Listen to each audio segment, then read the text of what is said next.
আজকে আমরা বিভিন্ন সরকারি চাকরি পরীক্ষায় আসা কিছু গাণিতিক সমস্যার সমাধান করব। তো প্রথম সমস্যাটা দেখি আমরা যে গুণোত্তর ধারা থেকে প্রশ্ন আসছে। প্রশ্নটাতে বলা হয়েছে একটি গুণোত্তর ধারার পঞ্চম পদ 2 এবং অষ্টম পদ 256 হলে সাধারণ অনুপাত কত? তাহলে এটা সাধারণ অনুপাতটা চাইছে, মানে কি আর এর মান চাইছে। তো আমরা গুণোত্তর ধারার ক্ষেত্রে এগুলোর যে তম পদগুলো বের করে একটা সূত্র জানি, তাই না? এ আর কি n -1, তাই না? এই সূত্র থেকে আমরা এগুলোর মানগুলো থেকে এটার যে সাধারণ অনুপাত মানে এই আর এর মানটা বের করতে পারবো। ঠিক আছে? আচ্ছা, ঠিক আছে। তো এখানে আমরা দেখতেছি যে কি দেওয়া আছে, পঞ্চম পদ দেওয়া আছে এবং অষ্টম পদ দেওয়া আছে। তাহলে পঞ্চম পদ এবং অষ্টম পদ যদি দেওয়া থাকে তাহলে এখানে আমরা এই যে এখানে করে দেওয়া আছে যে পঞ্চম পদটার জন্য এই সূত্র যদি আমরা ফলো করি, ঠিক আছে? তাহলে এই সূত্র অনুযায়ী পঞ্চম পদ হচ্ছে কি আর 4, মানে পঞ্চম পদ যেহেতু তাহলে n-1, n এর মান এখানে কত 5, তাহলে n-1 মানে 4, আর 4। আচ্ছা, অষ্টম পদে দেওয়া আছে কত 256, তাই না? তাহলে 256 যদি হয় আর 8 - 1 মানে হচ্ছে 7, আর 7 ইকুয়াল টু হচ্ছে 256।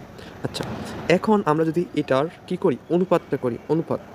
অনুপাত করলেই আমরা কি করব, অনুপাত করলে আমরা কি পাবো এখানে, অনুপাত করলে আমরা এখানকার সলিউশনটা পাবো। তাহলে ধরো যে যদি আমরা দিই উপরে হচ্ছে বড় সংখ্যাটা দিব, উপরে সবসময় বড়, তাহলে আর 7 উপরে আর নিচে হচ্ছে আর কত 4। এটার থেকে আমরা এ বাদ দিতে পারি, তাই না?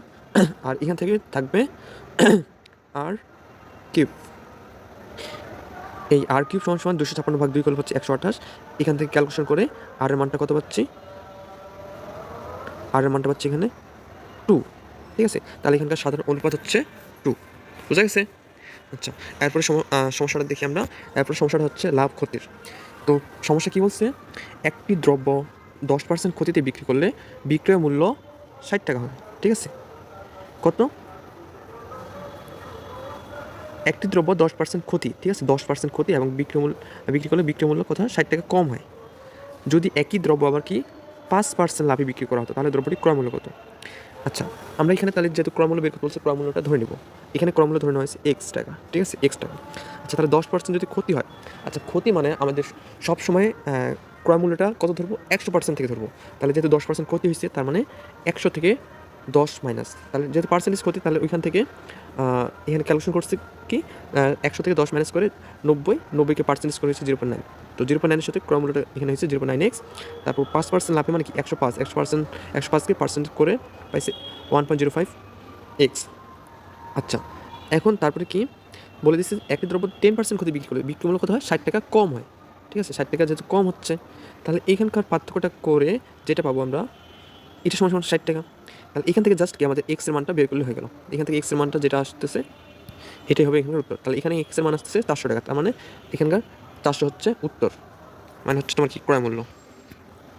আচ্ছা, পরের সমস্যাটা হচ্ছে সম্ভাবনা থেকে। ঠিক আছে?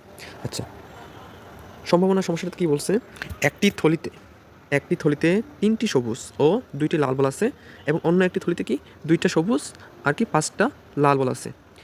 প্রতিটি থলি থেকে একটি করে বল তোলা হলে অন্তত একটি সবুজ বল পাওয়া সম্ভাবনা কত? তাহলে এখানে কয়টা, 2টা থলি আছে, তাই না? 2টা থলি আছে। 2টা থলি থেকে আমাদের কি লাল বল তোলার যে সম্ভাবনা সেটা বের করতে হবে। তো প্রথম থলিতে দেখো টোটাল কয়টা বল দেওয়া আছে, টোটাল দেওয়া আছে 5টা, 3টা আর 2টা মিলে হচ্ছে এখানকার 5টা, তাই না?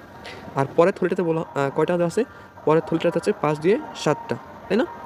এই 2টা থলি থেকে কি একটা অন্তত সবুজ বল হওয়ার সম্ভাবনা বের করতে বলছে।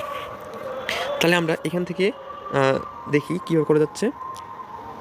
ব্যাখ্যাটা বলা হচ্ছে অন্তত একটি সবুজ বল পাওয়ার সম্ভাবনা বের করতে প্রথমে বিপরীত ঘটনা নিতে হবে। ঠিক আছে? তাহলে বিপরীত ঘটনা কি, এখানে যেহেতু আমাদের সবুজ বল তুলতে বলছে তাহলে এখানে বিপরীত ঘটনা বলতে আমাদের তাহলে লাল বল কয়টা উঠতেছে এটা দেখতে হবে। আচ্ছা, ঠিক আছে।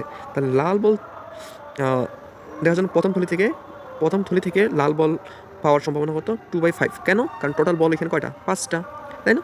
5টা, তাহলে 5টা যদি হয় আর লাল বল আছে 2টা তাহলে সম্ভাবনা হচ্ছে 2/5।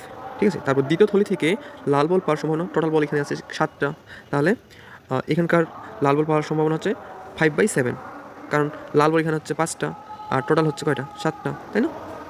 তাহলে দুটি লাল হওয়ার সম্ভাবনা থাকে, এখানে গুণ করলে পাচ্ছি আমরা 2/7।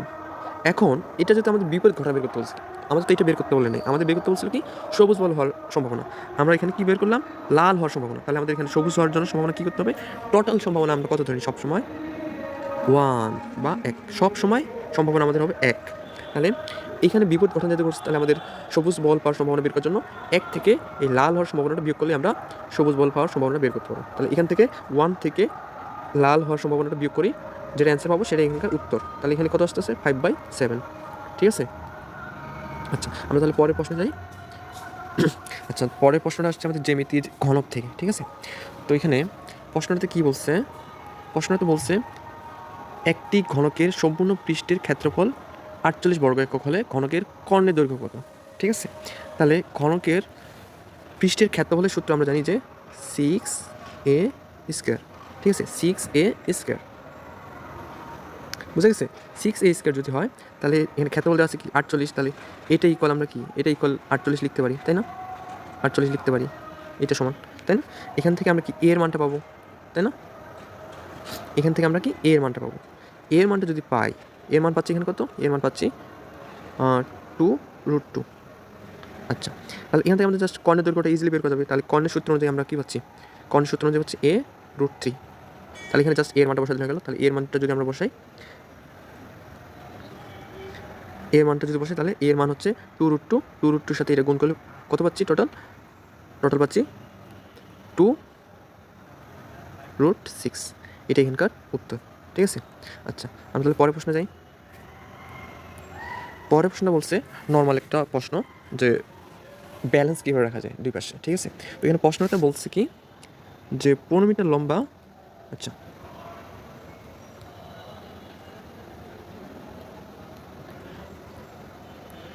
15 মিটার একটা কি লম্বা একটি দণ্ডের প্রান্তে 10 কেজি ওজন রাখা আছে, ঠিক আছে। এটা হচ্ছে দণ্ড দেওয়া আছে, এরকম দণ্ড, ঠিক আছে। এই দণ্ডটা কি 15 মিটার, ঠিক আছে, টোটাল হচ্ছে এটা 15 মিটার, ঠিক আছে। বলছে কি একটা দণ্ডের এক প্রান্তে 10 কেজি দেওয়া আছে, বলছে এটার এক প্রান্তে দেওয়া আছে 10 কেজি, ঠিক আছে।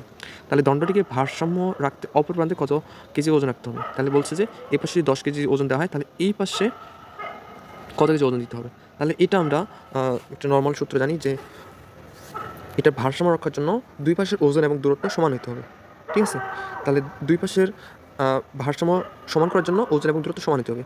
এটার জন্য এই পাশে যত যত কেজি ওজন দিব এই পাশে তত কেজি তোমার দূরত্বটা হতে হবে, ঠিক আছে। তো এই জন্য এই পাশে 10 কেজি এবং ওই পাশে 15, তাহলে এটা উল্টাটা, তাহলে এটা উল্টার জন্য অ্যান্সার হবে এখানকার কত 15 কেজি, ঠিক আছে। যদি এই পাশে 10 কেজি আসে তাহলে এই পাশে কি 15 কেজি দিতে হবে, ঠিক আছে। তাহলে এখানে উত্তর হচ্ছে 15 কেজি, মানে কি সি। আচ্ছা এরপরে প্রশ্ন দেখি। এরপরে প্রশ্নটা জ্যামিতি থেকে যে একটা হচ্ছে ত্রিভুজের কোণ নির্ণয় করতে হবে। আচ্ছা এটাতে আমরা দেখি, এটাতে বলছে যে একটি ত্রিভুজে প্রথম কোণ দ্বিতীয় কোণের অর্ধেক, আচ্ছা, এবং তৃতীয় কোণ প্রথম ও দ্বিতীয় কোণের পার্থক্যের 3 গুণ। তাহলে দ্বিতীয় কোণের মান বের করতে বলছে। এখানে দেখো কন্ডিশন কিন্তু 3টা কন্ডিশন। প্রথম কী বলছে, একটি ত্রিভুজের প্রথম কোণ দ্বিতীয় কোণের অর্ধেক, তাহলে এই যে এটা একটা, ঠিক আছে। একটি ত্রিভুজে প্রথম কোণ দ্বিতীয় কোণের অর্ধেক, বুঝা গেছে।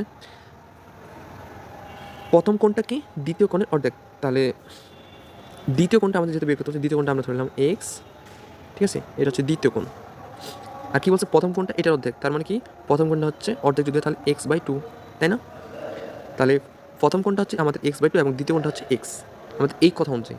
তারপরে কি বলছে এইটাতে যে তৃতীয় কোণটা কি প্রথম ও দ্বিতীয় কোণের পার্থক্যের 3 গুণ। তাহলে আমাদের পার্থক্য এখানে কী হবে, x - x/2। এখানকার পার্থক্য করলে আমরা কত পাচ্ছি, x মাইনাস এই যে পার্থক্য এখানে দেওয়া আছে, পার্থক্য পাচ্ছে তাহলে x/2, ঠিক আছে। এখানে পার্থক্যটা পাচ্ছি x/2। আচ্ছা x/2 যদি পাই, এখন বলছে তৃতীয় কোণটা কি, তৃতীয় কোণটা হচ্ছে এটা 3 গুণ, তাহলে তৃতীয় কোণটা হচ্ছে আমাদের 3 ইন্টু পার্থক্য কত আসছে x/2, এটা হচ্ছে তৃতীয় কোণ, ঠিক আছে। 3 গুণ, পার্থক্যের 3 গুণ, বোঝা গেছে। এখন আমরা কি জানি যে একটা ত্রিভুজের 3টা কোণের সমষ্টি কত, 3টা কোণের সমষ্টি আমাদের জানা আছে। 3টা কোণের সমষ্টি কত, 180 ডিগ্রি, তাই না। তাহলে আমাদের এখানে 3টা কোণ কী কী আমাদের, এক্স, তারপর হচ্ছে কত x/2, তারপর একটা কি আরেকটা হচ্ছে